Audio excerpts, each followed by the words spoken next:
Glória a Deus por todas essas ferramentas que nós temos, quando bem usadas para a honra, para a glória do nome de Jesus, expansão de seu reino e anúncio de boas novas. Queridos, a paz do Senhor Jesus Cristo, que esta paz que excede todo entendimento, reine tua casa, tua vida, teus pensamentos, oriente seus propósitos e acalme e acalente teu coração.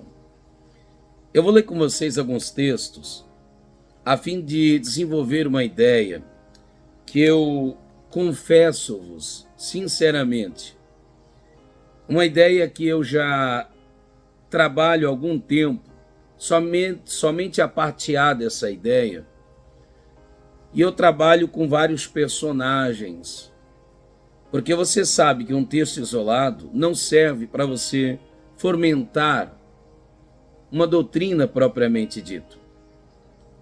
Porém, quando eu comecei a concatenar essas ideias, conectar tangivelmente esses textos, sinceramente eu comecei a assustar-me, porque eu vi que é uma espada de dois gumes, é uma via de mão dupla.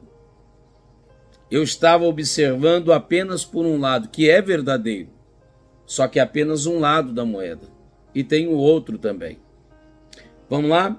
1 Coríntios capítulo 10, verso 11.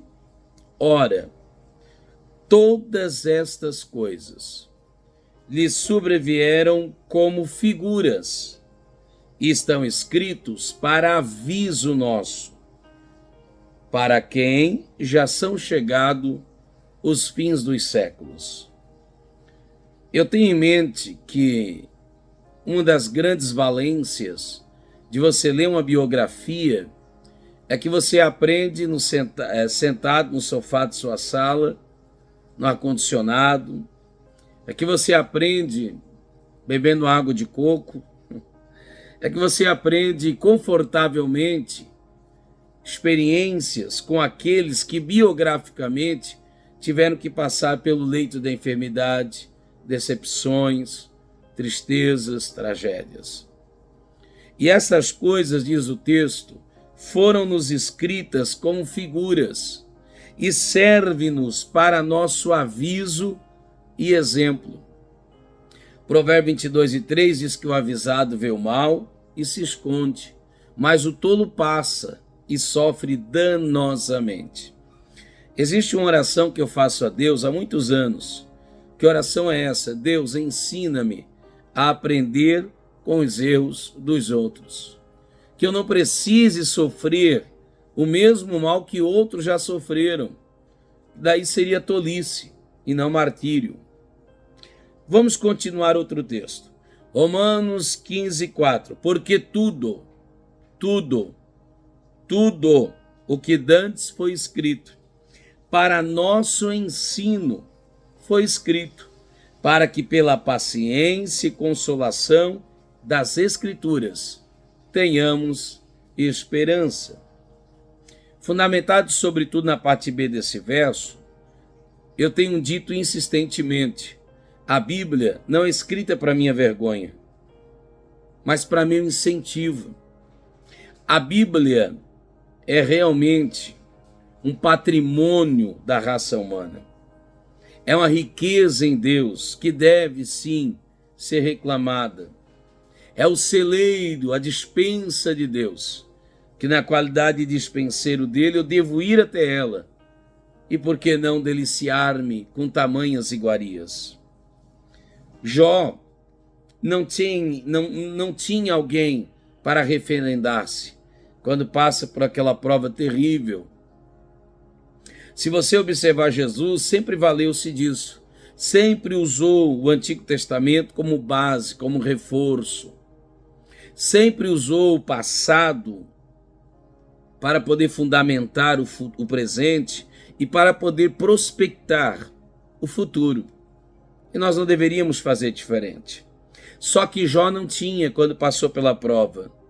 José não tinha nem a lei de Moisés, vivendo num contexto de bigamia, poligamia. Você nunca se perguntou Por que a história de José, a linda história de José? O livro das histórias, que é o livro de Gênesis, conta a história de Abraão, Isaac, Jacó, Noé, Enoque, biografias breves como esses. Mas quando chega em José, ela gasta muito tempo falando sobre José. E José vai dizer-nos de algumas coisas que seus pais parece que não conheciam, sobre a presença do Espírito Santo, não nesse formato que nós o conhecemos, como toda a revelação das Escrituras trabalha, esquadrinha, revela-nos e como um quebra-cabeça vai montando. Não tinha noção dessas coisas. Mas este José, a Bíblia diz que os homens sem Deus disseram: encontraríamos nós um homem que haja esse, um Espírito de Deus como nesse homem. A manifestação de Deus, era notório que o Senhor estava com ele e que a bênção do Senhor o acompanhava. Mas observe, as pessoas viam isso do lado de fora, mas José era um iniciante, um principiante nesse sentido. José não tinha nem mesmo a lei de Moisés escrita. José não tinha os ditames, as balizas, os parâmetros. Vai referendar-se em quem? Você está entendendo isso? Diferente de nós outros, nós temos tudo isso. Então isso é uma bênção, isso é uma dádiva, isso é um presente de Deus entregue a nós. Então que em Cristo Jesus ousamos sabiamente atentar para os sábios conselhos, para as parábolas. Nós ainda temos Jesus, temos o apóstolo Paulo, que vai organizar os pensamentos, que vai aplicar, que vai pregar. Enfim, a Bíblia é maravilhosa. Sobretudo, temos o Espírito Santo habitando em nós. Então, se esses homens fizeram muitas coisas, com uma série de deficiências, eles não tinham como dividir os profetas orais, como a gente faz, Elias, Eliseu, dos profetas escriturísticos, Isaías, Jeremias.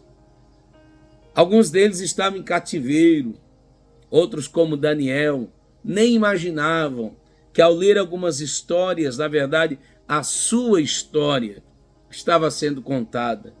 Daniel não sabia, por exemplo, que algumas vezes Deus nos livra da fornalha, que foi o caso dele.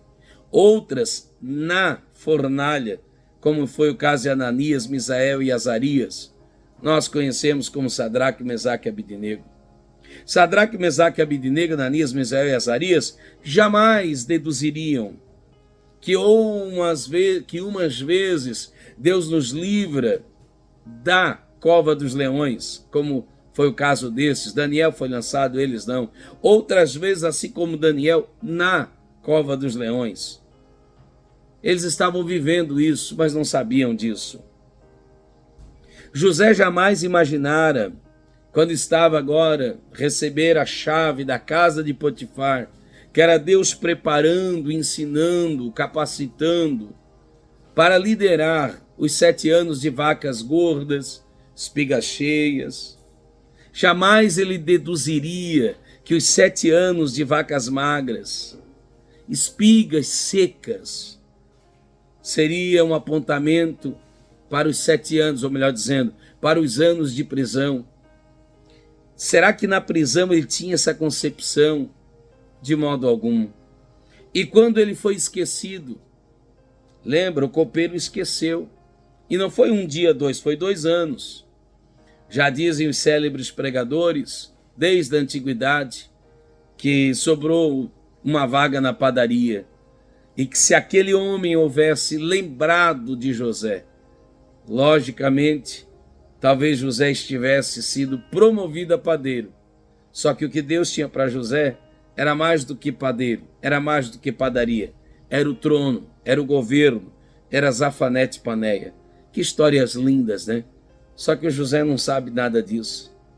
Será que o Davi, ao ter as 5 pedrinhas, que alguém disse que eram 5 gigantes, enfim, Será que JESUS, como a gente faz, as aplicações, Davi não sabia nada disso.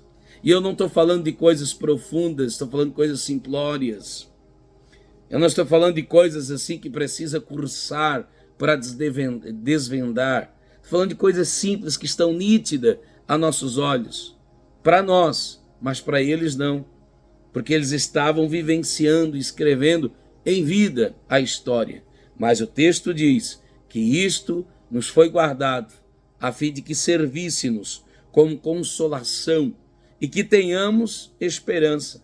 Então, reitero, a Bíblia não é escrita para nossa vergonha, mas para nosso incentivo. Hebreus capítulo 10 vai dizer assim, porque tendo a lei a sombra dos bens futuros, então a lei é boa. E mesmo na sombra, ela já usufruía de coisas boas, mas era só sombra. Sombra. Aqui atrás de mim tem uma sombra, né? Sombra de minhas mãos. Olhando para minha sombra, você não sabe a cor da minha pele, a cor dos meus olhos, timbre da minha voz, a cor de meus cabelos. Você entende que nós estamos em vantagem, porque a nós nos é dada uma revelação maior e melhor. Por que a gente faz tão menos com tão mais? Por que mais é menos? Observe, gente, mais é menos. Só que para nós, muitas vezes, temos feito menos com muito mais. Se isso tudo está aqui para nosso exemplo. E o texto de Hebreus ainda diz, e não é a imagem exata. Pelos mesmos sacrifícios que continuadamente se ofereciam cada ano. Não pode aperfeiçoar os que a ele chegam, porque é sombra, porque não é imagem exata, porque era ano após ano. Não havia um ultimato, uma palavra cabal de Deus, um sacrifício total e pleno, como foi do nosso Senhor Jesus. Aí Hebreus 11:13 diz, todos esses morreram na fé, morreram crentes, sem terem recebido ainda as promessas, mas vendo-as de longe, crendo-a e abraçando-as, confessaram, somos estrangeiros e peregrinos nessa terra. Você está entendendo que eles precisaram olhar para frente, porque não tinham como olhar para trás. Diferente de nós outros, que podemos olhar para frente pela fé, mas também olhar com esperança e com entusiasmo para trás, porque o passado é como a luz de farol alto, abrindo os nossos caminhos por diante. E todos esses, verso 39 do capítulo 11, tendo tido testemunho pela fé, não alcançaram a promessa, mas ficaram crentes, provendo Deus alguma coisa melhor a nosso respeito, para que eles sem nós não fossem aperfeiçoados. Isso aqui tudo é maravilhoso. E eu sempre olhei por esse prisma positivo. Tiago disse que o Elias é igual a gente, orou, o céu abriu, se a gente orar, o céu vai abrir de novo, perfeito. Mas agora vamos olhar por um outro lado. Isso é confortador, isso é maravilhoso, só que isso também é confrontador. Primeiro porque a quem mais é dado, mais é requerido. E a nós nos fora entregue mais recursos. Logo, de nós se exigirá muito mais. Se a nós vêm-nos leões novos, como surgiram no caminho de Sansão, vivemos nós o século do pecado, o século do ativismo, o século do consumismo. Antigamente um pai sustentava 10, 15, 20 filhos, trabalhando muito, é verdade, mas tinha condições de tanto. Hoje é quase impossível isso, ao menos que tenha realmente a condição privilegiada, porque um filho hoje tem o mesmo gasto de 10, 15 filhos anos atrás, justamente por tudo que nos cerca, esse mundo célere, essa coisa louca, frenética. Só que a nós nos é dado o que estes não tinham. Olha o recurso que nós temos, informativos, midiáticos. É só uma questão de priorizar e de escolhas. Agora escute, observe. Lembra das 3 tentações lá de Adão e Eva? A árvore era agradável à vista, era boa para a comida, e a tentação de Satanás. Deus abrirá os vossos olhos e vos tornareis como Deus.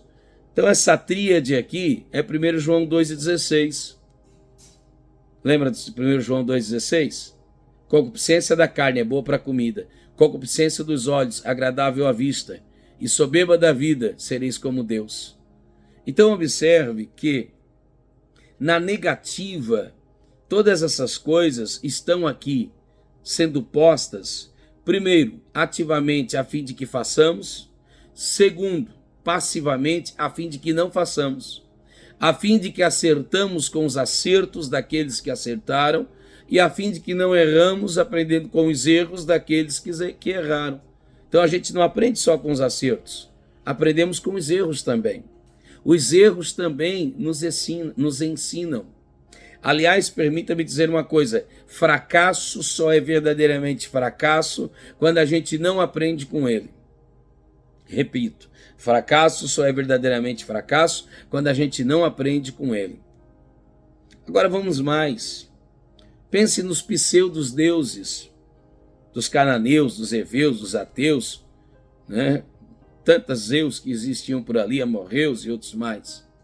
Todos aqueles deuses ou pseudos deuses, todos eles na verdade manifestavam um desejo do humano. Na verdade manifestavam na sua mitologia uma suposta e pseuda carência que os homens tinham e daquilo que desejavam ser. Então eles projetavam para além de si, numa pseuda divindade, o que na verdade eles queriam. Só que daí eu lhe pergunto, servindo isso como exemplo para nós outros, servindo como nosso aviso, não sofremos nós do mesmo mal? Será que a gente não está, irmãos, que Deus nos ajude, com as outras roupagens, fazendo a mesma coisa?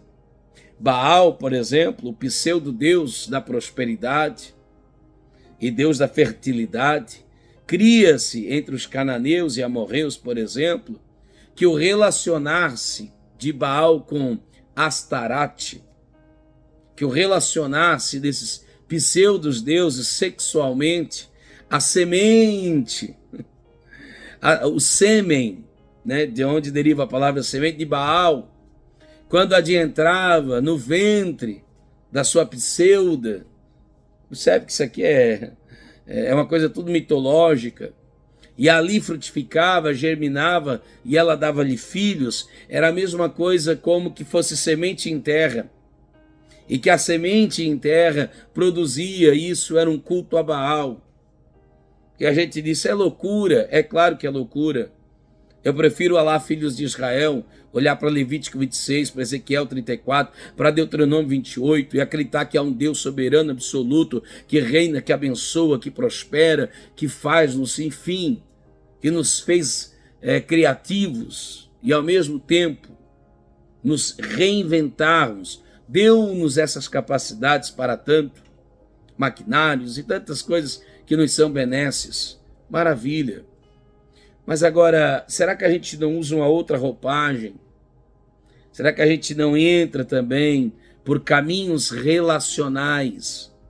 Não relacionando-se, logicamente, como as prostitutas sexuais e cultuais, como os prostíbulos pagãos que, em nome da religiosidade, enalteciam, exaltavam, endeusavam a pseudo-alegria, que na verdade é uma felicidade efêmera e não duradoura.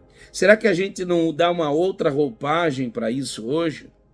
E a gente não fica se relacionando com aquele que nos faz bem, com aquele que pode nos dar alguma coisa em troca? O capitalismo frenético, viciante, ou o suposto comunismo, né? A cortina de fumaça de que a gente quer que todos sejam tratados iguais. Quer ser verdadeiro nisso? Na verdade, a gente enfurece-se, né, com essa disparidade, com essa má distribuição de renda, sobretudo por causa dos que ganham muito mais. Mas a mesma dor não nos dói por causa daqueles que ganham muito menos. Então, quando a gente pensa nesse tudo em comum, nesse comunismo, e não estou falando de partidarismo, estou falando de filosofia. Aí será que a gente não está pensando assim, como eu queria ter, ou ser, ou galgar, alcançar quem está lá em cima, quem ganha mais, quem vive melhor?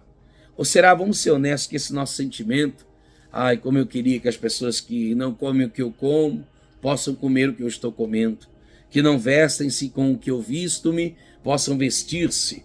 Será que a gente olha para baixo ou a gente olha só para cima?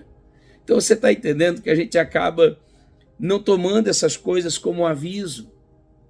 Aí a gente vai terceirizando o culto, tipo aqueles lá, lembram? Que Jesus expulsou os vendilhões. Se haviam vendilhões é porque haviam compradores. Aí a gente vai pormenorizando algumas coisas. Parece-nos que seletivamente a gente pega textos como esse e aplica a nós só para dizer: Deus, assim como Elias orou e o céu abriu, e isso é verdade, também posso orar e o céu pode abrir. Claro que pode. Jesus disse que faríamos obras ainda maiores, João 14:12, e tudo que pedirdes, Mateus 21 e 22, e tantas outras coisas mais. Aliás, o Senhor aconselha-nos que assim façamos. Só que a gente não pode esquecer que, para nosso exemplo, não é só a oração de Elias, não. É a reparação do altar. Você está entendendo isso? Então é uma via de mão dupla. Termino o meu vídeo na extensão do mesmo, a fim de lembrar-lhes e dizer-lhes: é para nosso exemplo, é para nosso aviso, é para nossa esperança, mas também é para nossa responsabilidade, a introspectiva, pensar nisso e aplicar isso. Que Deus nos ajude em Cristo Jesus. Deus espera mais de nós e, para tanto, como diz Hebreus 11:40, deu-nos mais recursos, deu-nos mais valências e possibilidades. Que Deus te abençoe, que Deus me abençoe, que Deus nos ajude em Cristo Jesus. Amém.